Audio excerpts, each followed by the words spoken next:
The Georgia Bulldogs signed another elite recruiting class in the 2025 cycle, and I think these 5 signees are going to see the field significantly next year as a true freshman. That's what I'm going to talk about in today's video. Which Georgia signees should make a big impact next year in year one? First off, Merry Christmas Eve. You're watching this on Christmas Eve.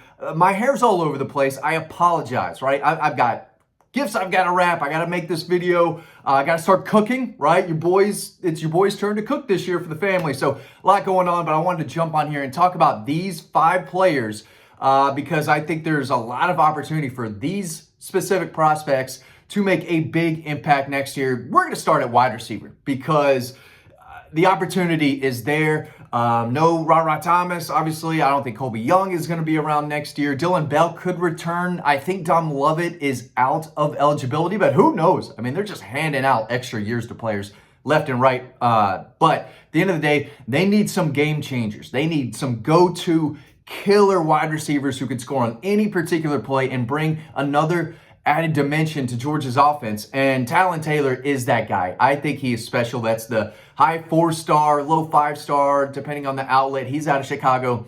Ball skills, natural athleticism. He is a route runner. He creates separation. The dude floats in the air. I've said that about this kid, right? Michael Jordan, A.D. Mitchell, just that type of athlete where he can jump and stay up there and snag that football away from a defender that's his size or even taller. But when the ball's around, this guy's going to go get it. 6'6", about 180, but he's electric. There is no doubt about it. And on a big third down, he's a guy that you can look to, and he's got strong hands. And he's dangerous after the catch. He can stretch the field. He can help in the screen and short passing game. And the second this guy gets on campus, if he continues to develop at the rate he is, I mean, he's already incredibly gifted and talented, that just naturally, right? But if he continues to work on the fundamentals and the technique and going up against Georgia's defensive backs, making him better every day, I think this guy's going to play a lot next year. But he is a game-changing type. Now, he doesn't have elite speed, but I'd say his ball skills are elite, and he's got plenty of speed. The speed is not a problem, but he doesn't have like Arian Smith type of speed. Either way, dude is going to play next year, and I think he's going to make a pretty significant impact for a guy in his first year. Now, I'm going to just add another wide receiver to that list because these guys are really good. And I know I've said this before about the Georgia receivers, and when they were healthy at the beginning of the year, I thought this group would be so much better, the current group. But C.J. Wiley out of Milton is too good to be on the bench for very long. 6'4", 195, a long strider, and probably runs as well as anyone his size, not only in Georgia, but across the South. I mean, dude gets after it. And if you're not fundamentally sound in your technique and coverage, dude's going to run right by you. He's going to jump over you and make the play on the ball. He can get open on his own. He can snatch the football on the air, out of the air. He works the sideline well. He's incredibly productive. 2-time state champion out of Milton, and a true go-to receiver. I mean, you can launch it deep, and there's always a chance he could come down with it. In double coverage, he can sky up in the air and catch the ball over 2 defenders. There's a lot to like about his game. I think he's a borderline 5-star. I think I like him more than the rest of the industry and other people that cover Georgia do. But I love his size. I'm big fan of his ball skills, his work ethic, his drive. He's only going to get better. And I think he and Talon Taylor are telling the guys in front of him, like, hey, Dylan Bell, I know you've played a lot, right? And he's probably going to be the number 1 next year if it's not Dom Lovett. But, you know, Nitro Tuggle, Sokovie White, Cole Spear, there are some receivers that you have these guys coming up right behind them. These dudes are going to push for playing time.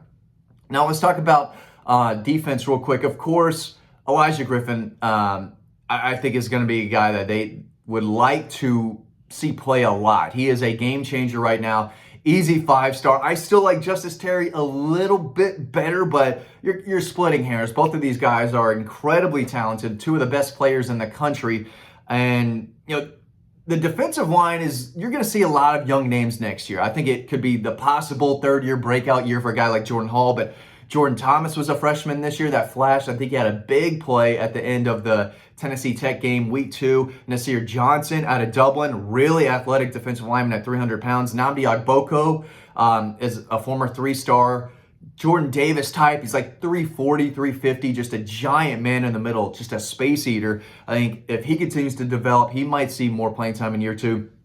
Christian Miller could come back, but Warren Brinson, Nazir Stackhouse, and Ty Ingram Dawkins, I think they're done. I don't think they're getting an extra year of eligibility. I think they're on their way out. So Elijah Griffin, again, without Justice Terry, that means more is going to be put on Elijah's plate. But that's a guy who can immediately blow up a play in the backfield anytime he can get back there. And he lived in the backfield last year. Throughout his career, he's towards the top of the sack leaders across the state, sophomore, junior, senior. He commands a double team, and he can blow up any particular play.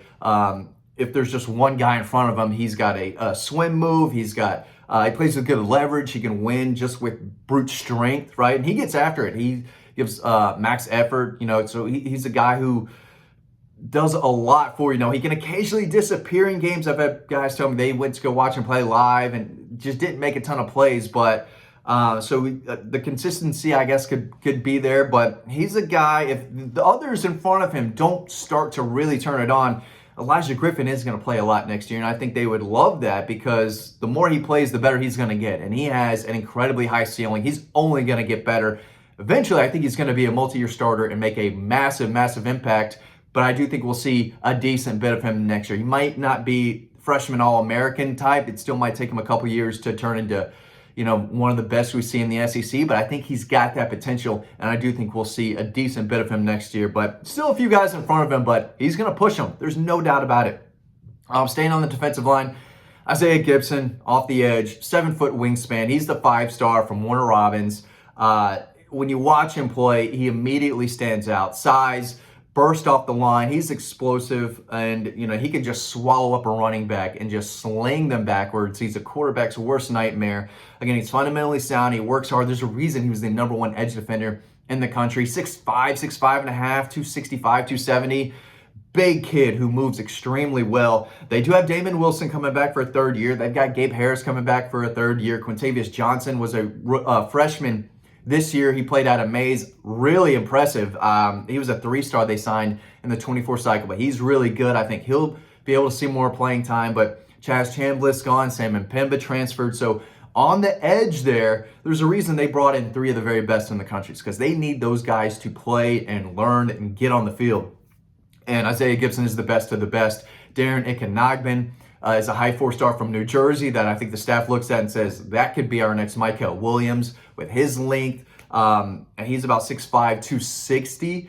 And he's only going to continue adding more muscle and mass. But from what I was told, his coach in New Jersey said the Georgia staff went up there and they said, we want this kid. That's the Michael Williams clone. And we would like to bring him on board. But I think it might take at least a year, maybe 2, for him to get adjusted to the level of play. That's not a guy who's played a ton of football, and he played some in New Jersey. So the difference of the guys he's going to be going up against in practice and on Saturdays in the SEC, the gap is huge, right? So it might take him some time, but again, a high ceiling kid who's only going to get better. And then Chase Linton is a kid from North Atlanta that I saw play live this year against North Forsyth. Very, very good. Another just long, athletic, gifted guy who plays really hard. So those 3 edge defenders that they brought in, I think are all going to get a strong look, but Isaiah Gibson's the guy. That's the alpha in this class, and I think he's going to be a very, very good player for the Dogs, and I think we're going to see a decent amount of him next year.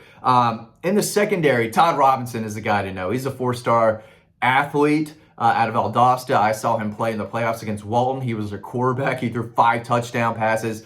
This kid just gets it. He works hard. He loves to compete. Runs extremely well for 6 foot, 200 pounds. And at safety, I think there's room for guys to play. You obviously have KJ Bolden, who's going to start next year. Janelle Aguero, if he doesn't transfer, you never know. You never know. But I think if he does stay, he could be a guy who plays a lot next year. Kyron Jones, Jacory Thomas are 2 other safeties to know. But Todd Robinson is versatile. He can play the nickel. He can play free safety, strong safety. I think they're going to just try to find a way to get him on the field because he is one of the best pure athletes in this class. He's got great ball skills. He's tough. He's physical. And again, you can put him anywhere, and that dude is going to make plays. One of the best athletes, not only in the state, but across the South. And I definitely think that he's probably the defensive back in my eyes that might see the field first. And with them playing so many defensive backs, one of these guys that they signed, I think, is going to emerge and push for some playing time next year. Wouldn't surprise me if that was Todd Robinson. I think they're okay at cornerback. They got Daniel Harris coming back, Ellis Robinson, DeMello Jones are two. They were freshmen this past year that everyone's really excited about. They've got Andre Evans. Chris Peel, I think, is still on the team. We'll see if those guys try to enter the portal. But I think they're okay at cornerback. But Todd Robinson could make his way into the safety or that star position next year and try to see some playing time.